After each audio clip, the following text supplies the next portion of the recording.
Done.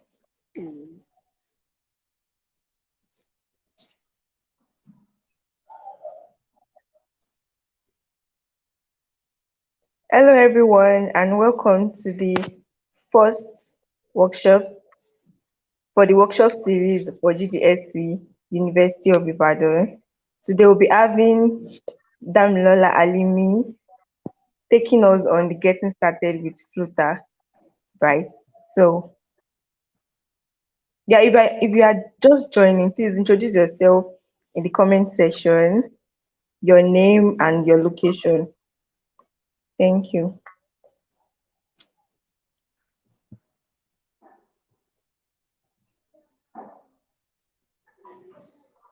And play some background music.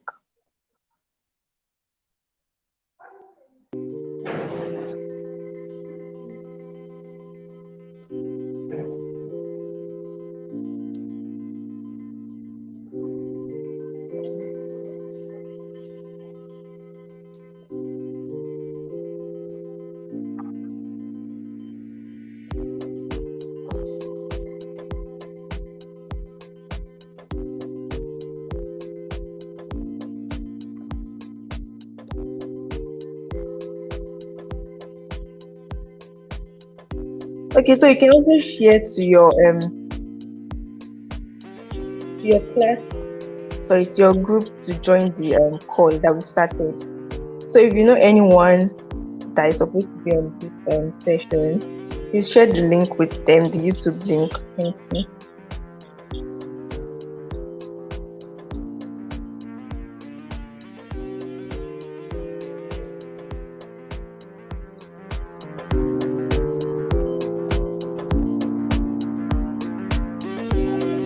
Welcome everyone. If you are just joining us, please introduce yourself in the comment section. Your name and your location. Name and location.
Welcome everyone. If you're just joining, this is the workshop series for Google Developer Students Club, University of Ibadan chapter.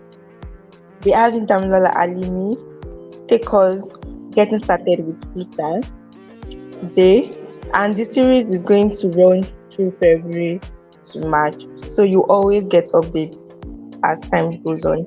Thank you for joining. If you are just joining, please introduce yourself in the comment section, your name and the location you are joining us from. Thank you. Your name and your location, please introduce yourself in the comment section.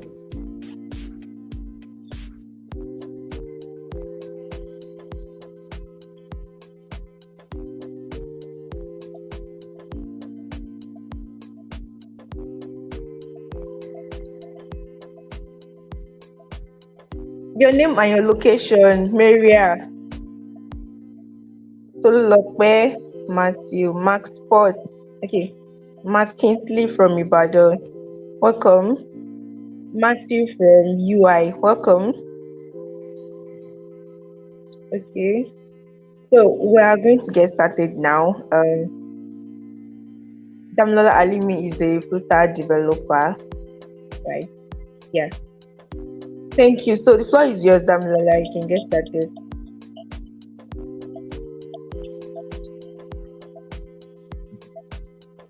Oh, okay. Thank you, Victoria. Hello, everybody. So, showing my face now. My name is Damilola. Can you hear me? Sorry, let me just confirm. Can you hear me? Victoria, can you hear me? I can hear you loud and clear. Oh, okay. So, thank you. So, hello, everybody. Welcome. My name is Damilola Alimi, and I'm a student of mechanical engineering, 400 student of mechanical engineering, and I am a Flutter developer. So today's session is going to be on getting started with Flutter and building beautiful apps with Google Flutter. Let me put off my camera. Okay, so firstly, we are going to be going to what is Flutter. I think I mentioned on the first slide that building beautiful apps with Google Flutter. So obviously, Flutter is Google's UI open source software development toolkit for building beautifully natively compiled applications for mobile, web, embedded devices, and desktop from just one code base. And like that is really the fun part of Flutter. Like I can write just one code and I can be able to see my app on different devices. And Flutter uses the programming language for Flutter is that. So when people ask that is Flutter a programming language, actually Flutter is a framework and its programming language is that. So please, if you have any question, please drop it in the comment section. And Flutter was released in May 2017, and that's just for history's sake. And the latest Flutter version is version 2.8.1, which was released in December.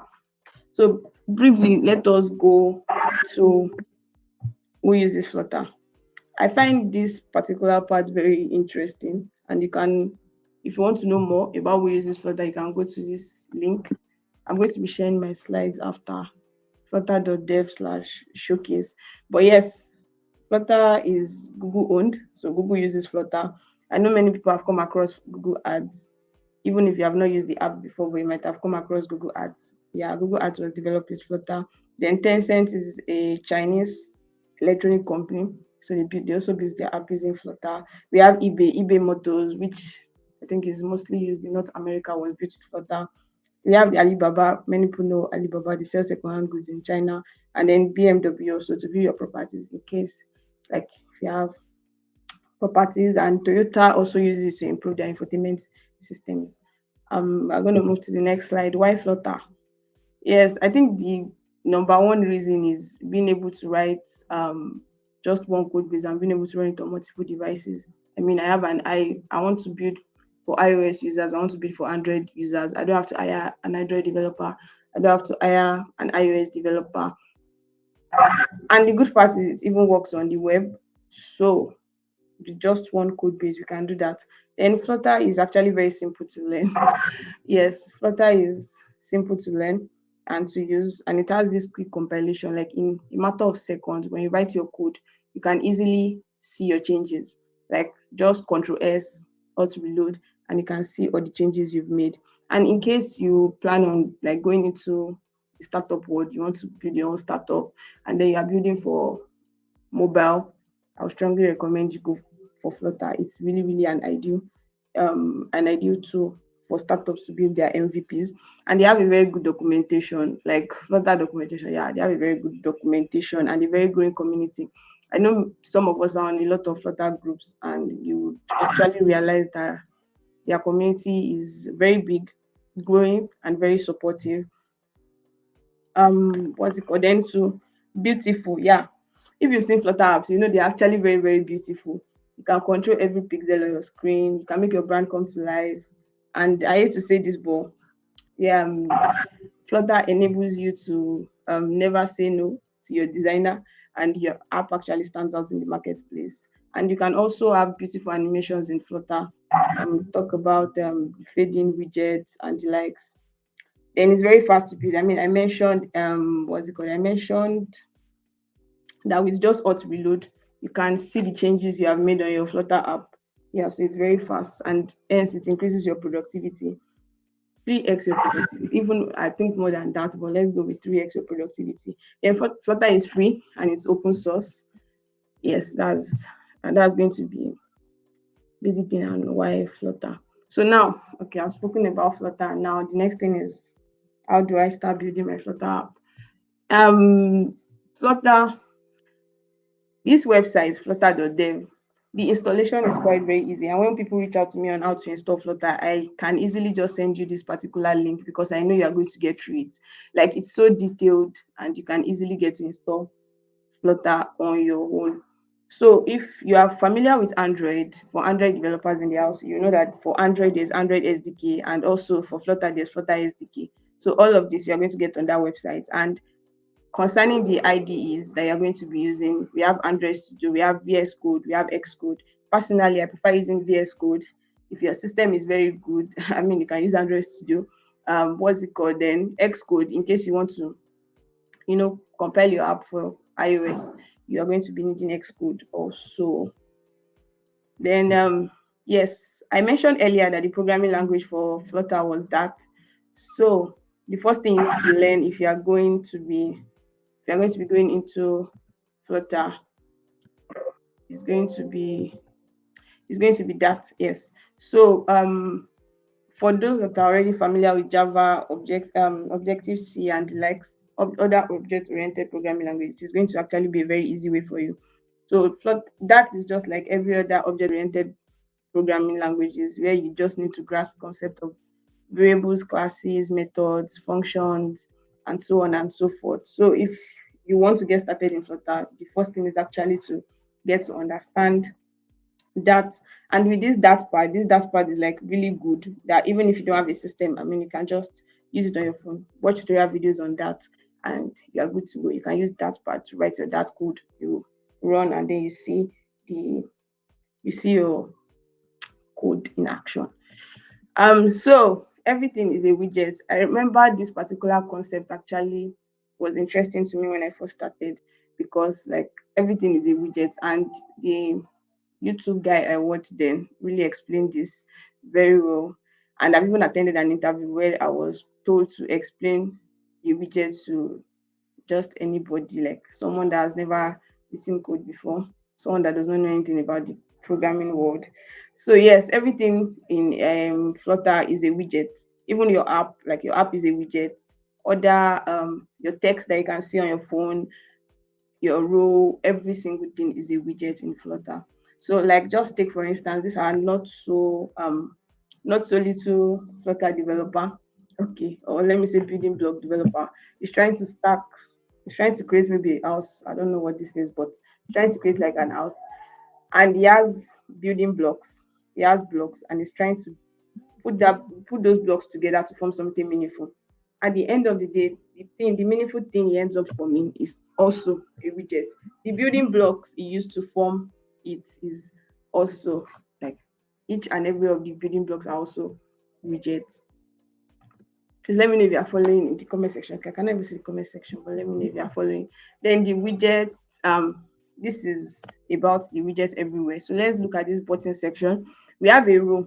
There's something called layout in Flutter. Your layout is like the structure of your Flutter app. And then this is, um we have a row and 3 columns. And on each of the columns, we have an icon and a text forming a column. We have an icon on top and then we have a text underneath.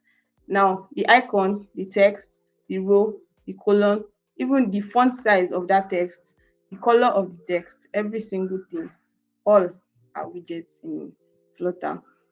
Even the app that this thing is also a widget. So I believe that's going to be all about widgets. So now we have a widget tree, and this is an app. Actually, when you install Flutter and you try to create your very first application, this is like the sample code that comes to your screen.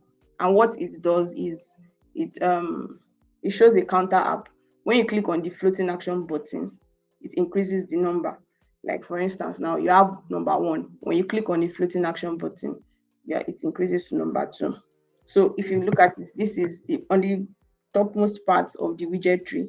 You have your app, you have the material app, you have the home page. So this is the home page, and the part I put in a rectangle is what's it called? Is the code is what you have by the left. So you have the scaffold on the top. Inside the scaffold, we have the scaffold is like the whole app, like what you can see on your screen. So you have the scaffold, which is housing your app bar. We have the app bar.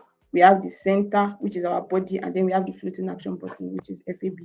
So on the app bar, we have a text, which is taking the title of our app. And then in the center, we have the whole app. Okay, what is showing on the screen? We have pushed this button. We have pushed the button this many times, whether once or twice, but the counter keeps increasing once you press the floating action button. So that's going to be about the widget tree, and this is like a very simple widget tree. Now to the next slide. So we also have 2 types of widgets. We have the stateful widget and the stateless widget. So when they say a widget is a stateful widget, that means it's like the widget changes, like the user interacts with it, just like the floating action button. When a user taps on the floating action button, it triggers the counter to increase. So once the counter increases, it shows on the screen. So that something like a floating action button can be seen as a stateful widget. And in your app, you're going to have to be extending a stateful widget. You know, okay, it's not showing in this particular part, but yes, that's about a stateful widget. And when you're creating a stateful widget, it overrides a create state and then it returns the state. And the UI can change dynamically. On the other hand, a stateless widget, there's no interaction. I mean, it's what you see once it's built once, whatever you see on the screen, that's how it continues. So that's like all about stateless widgets. So you can read up on stateful widgets and stateless widgets. Then, oh wow, okay, this is a quote. So if you can write hello world, you can change the word. Okay, I can write hello world. I've not studied, but I can. So let's do it the Flutter way. So if you want to write hello world in Flutter, I mean, see this code. It just shows hello world on my screen. So this is it. Void main and run the app. Show a text hello world direction from left to right. And if you want to, you can try it. If in case you have Flutter installed on your system, you can try to run this code and see if it works. But it actually works, and it shows you hello world on your screen. Now, the next thing is going to be navigation and routing. Yes, moving between screens in Flutter is called routing. Yeah, screens and pages in Flutter are called routes. So obviously your app, when you click login, it goes to your home page. When you click on an icon, it goes somewhere. And that's all. That's actually basically all on navigation and routing. So you have what's it called? To move to the second page, the very basic to move to the second page is the navigation dot push. To move back to the previous page, you have the navigation dot pop. Then packages and plugins. Yes, they are that packages. I mean, it's not sometimes you get to fetch packages just to help you do the work instead of having to write the whole code. I mean, Flutter is interesting. Like, instead of having to write the whole code and and do everything by yourself, you can just import a package to do that. And if you want to get a package, you have it on pub.dev, the guideline, how to use it, how it is being used, everything you will see on pub.dev. Now, plugins also. Plugins, you use plugins in your app. For instance, you want to access the camera, maybe your app has to do with taking, let's take picture of the user to be able to use the user's profile picture, or you want to use the Bluetooth or the location of the user, anyone, you're going to need a plugin. So it's a plugin is just a special kind of package. Now, next thing, data and backend. Yes, you after building your Flutter app, like you've gotten your design from your UI designer, you've written the code, you can see your beautiful app on your screen. What about the other things that go on at the back? If I click login now, it does not just push me to the page. Why is it that when I put a wrong login detail, it tells me this is not, this is invalid or something? So that's all about backend. I don't think I need to go into details, but these are some of the tools that we use in Flutter for the backend. You have, we consume APIs, we have file storage, we use Firebase, backendless, AWS Amplify are also like various tools we use for the codes the users don't see.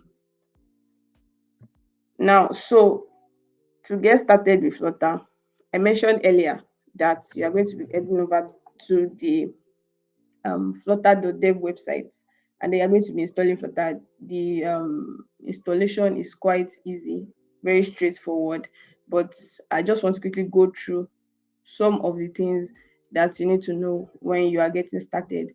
So once you get started, you should avoid fat classes. Yes, avoid fat classes. Use widgets, like decompose your widgets. Use small, like you want to call what's it called? You want to compose a widget, compose it well. I think tutorials will actually go through that one. Then small functions that never killed anybody. Use small functions that are easily testable. Um, Apply the single responsibility principle. Then adopt a pattern. Yes, I want to talk about this adopting a pattern. I don't call it's not like a madness, but there's this state management. You're going to be needing state management in your Flutter app. So there's this thing of, okay, block is better than provider. Riverpod is better. I mean, Redux. Have you tried Redux? So stick to one, pick the one, adopt one, know it very well before you jump around and go through various what's it called? Various state management tools. Then ensure code consistency. Use code formatters. When if for me, I use VS Code. VS Code has this inbuilt code formatter, so you can format your code so that it is easily readable. I mean, if you don't want to tell somebody to help you check for a bug in your code, and then your code is like jam packed, scattered all over the place, so like just ensure that your code is consistent. Then ensure you test your app very well. Test your app very well. Embrace tools when it comes to your IDE. Pick an IDE that is good for you. Like I said earlier, I prefer VS Code. So pick an IDE that works for you. If Android Studio, if your system doesn't hang on Android, like if you're running Android Studio and your system doesn't hang and you like the interface, yeah, fine. Stick to Android Studio. Then documentation. Yes, I also mentioned earlier that Flutter has a very good documentation. Avoid some I don't want to okay, don't let me say useless, but avoid documentations that are going to put you in trouble. Use the standard that documentation or Flutter documentation. Then use good names when naming your variables. And what's it called? When it comes to packages, I talked about packages, that packages help you to avoid writing the code. So when there's a package that you can easily use, you can just use the package. I mean, there are about 2,000 plus packages and still counting. So if you what's it called? If you think the package is going to do your work very well, then no problem. Go for a package and think through the package before you use it. I mean, on pub.dev, we have there's this rating by the right hand side where you can see like, okay, this is 100%. There's this way they calculate the rating. So you can pick the ones that have high ratings when building your app. Then when it comes to getting help, yeah, get help anytime you need. Talk to people. Google is your friend. Like when it comes to programming, like you can really not overemphasize the impact of Google's Stack Overflow. Like ask any question on Google and somebody has actually asked it before. So you can easily get your answers and have your way through it. Join communities. Yes, you can ask questions. If you are someone that is very vocal on community, like community groups, you can ask your questions or communities. You're going to obviously see somebody that is going to help you. Check Google, YouTube, Stack Overflow, Medium, everything. Just make sure you make them your friend and they are actually going to do the magic for you. So these are links that are included for anyone that wants to get started in Flutter. We have this official documentation. We have free code camp. If you have money and you can subscribe on Udemy to Angela Yu's course, because Angela Yu's courses are really, really detailed and they help a lot because that was actually what I used. That was what I used. So if you have money and you can subscribe, can pay for it, then fine. There are like a lot of tutorial videos on Flutter if you want to learn. So you don't have to watch 5, 10 tutorial videos. Just watch. When you watch one, ensure you've learned something. Build. Yes, like there is like this emphasis on building. Don't just watch tutorials and leave it alone. When you watch tutorials, build something. When I was done watching Angela Yu's course, I built my first app and it sounded weird then and it even felt very weird then, but at least I was able to do something. So build your products. Don't just watch tutorial videos and keep watching and keep watching and keep watching. Yes, build, ask questions. I don't know if the idea of mentors work. It's worked for me, but if you have a mentor, it's fine. You can also make use of that. Then read posts, read Medium posts and the likes. Yeah, so that's the about link. So thank you very much for listening. Do you have any question?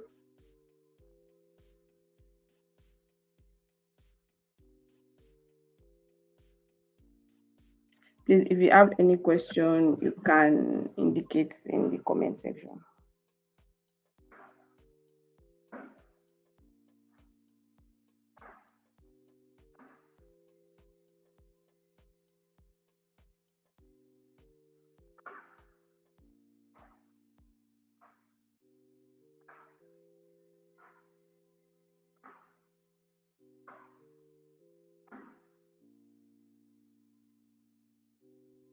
Victoria, are you still there?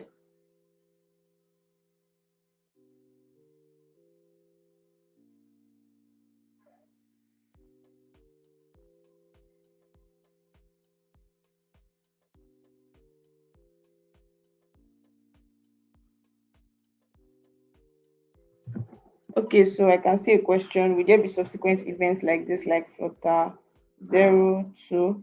Yes, Victoria.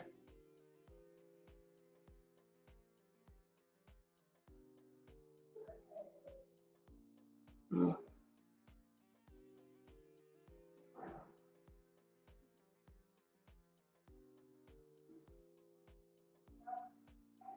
Okay, Tolulope Matthew. I don't know if you can hear me, but you have a question here. You can go on.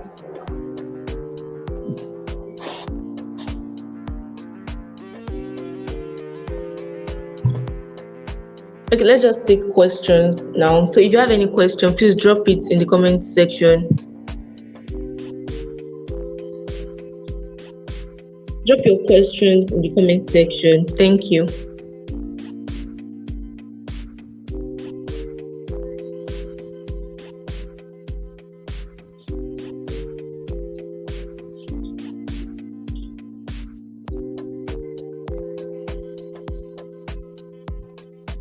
Okay. I think, yeah. So the question I would like to ask if it is necessary to know the internals of Flutter for efficient app development.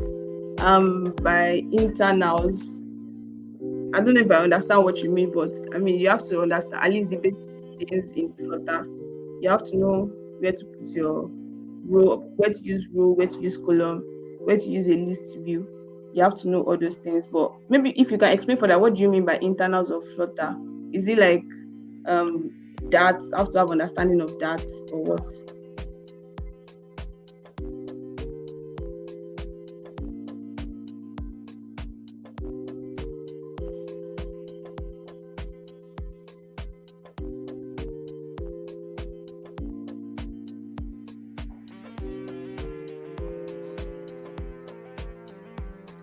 Okay.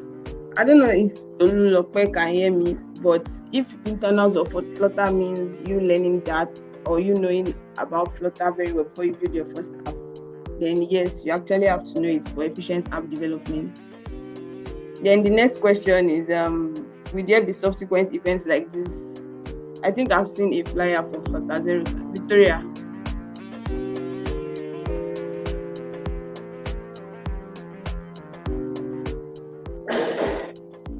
Yes, okay. So like this is if we are going to be having another Flutter series, it would be later on, but would let you guys know when that would be. Yeah.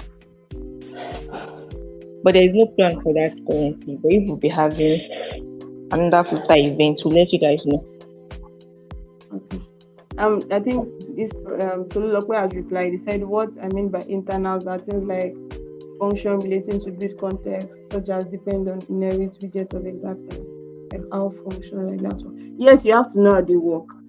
And if you do not know how they work and you are building an app, when you get to the point where you are going to be needing it, then obviously you are going to have to check out how they work and for you to be able to use it effectively and efficiently. Yes, so you need to know the internals of Flutter. Then another question that I have here is, what is the basic requirement for running Flutter? I think it's on the Flutter website, but I think I have 8. I think what we have here should be 8 gig RAM. If you are using a Windows system, you need 1.64 gig of storage. So an 8 gig RAM should work, whether you use Windows 7 SP1 or you use Windows 10. Any one of them is fine, and it should be either x86 or x64 based laptop. Yes. I hope I answered your question. Now, one time, which resources do you think one can use for the internals? Resources for the internals, you can watch YouTube videos. I mentioned Angela Yu's course. I think she tried when it comes to the internals. Then what's it called? You can use Google, you can use YouTube, you can basically use any for that. For the internals, yeah. Olu, have I answered your question?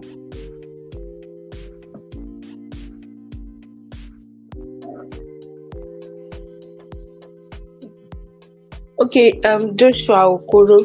Yes, for your question. We don't exactly have another Flutter event, but we have Flutter Study Jam going on. So if you are interested in participating, you can always signify on the group if you're in the WhatsApp group or the Slack channel. Right. Yeah. So if anyone has any more questions, please drop it in the comment section.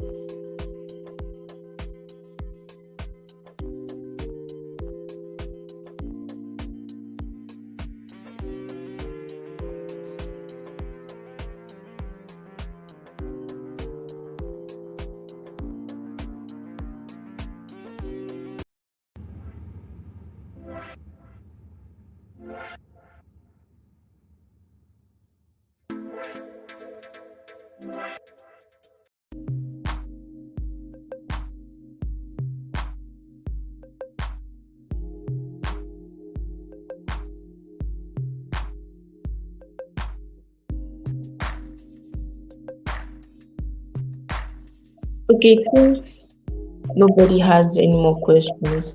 So yeah. Please like and subscribe to the GDSC UI YouTube channel so you always get updates anytime we have a upcoming event. Yeah, so we'll be having another series next week, Saturday as well. So yeah, see you guys then. Thank you so much, Damilola, for the session. Thank you everyone for joining the call. See you all next week. Bye.